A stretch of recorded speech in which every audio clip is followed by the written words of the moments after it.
Rari woye! Rari woye! Rari woye! Adwarari morega. Kai mwendete president atia. Neke mumerira inyuothe. Thengio muno Ngai amurathime. Makwa ni manini muno. Ya kwanza, rais wetu, ni kukushukuru sana kwa sababu wewe umeangalia hawa wadosi wetu wa Rari vizuri kabisa. Kwa maneno ya maendeleo, mimi nakushukuru sana kwa kusaidiana na Mheshimiwa Kahagara na viongozi wengine. Ya pili, rais wetu, kwa sababu yangu ni machache. Rais, mimi nakuomba ruhusa nikuchegenya tu kidogo kwa hawa wadosi wangu. Nichegenya rais kidogo. Rais, niwaambie tu siri tu kidogo.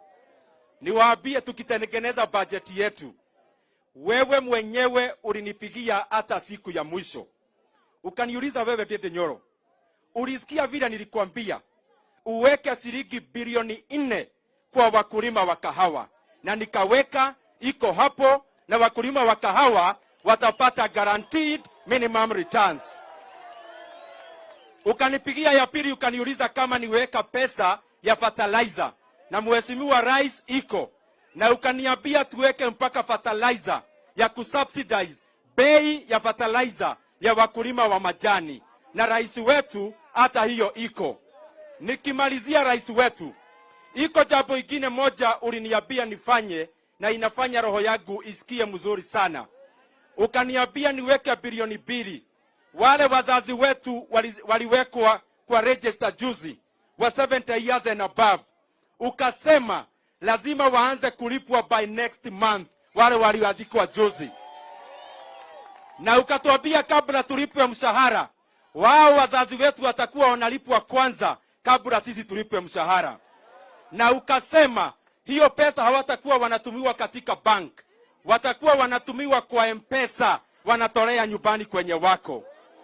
Ya mwisho kabisa, rais wetu, ulituambia utakarabati maneno ya bei ya chakula. Ukatupea fertilizer, chakula ikarudi chini. Rais wetu, ukatuambia hata hii maneno ya dola, wewe uko na solution.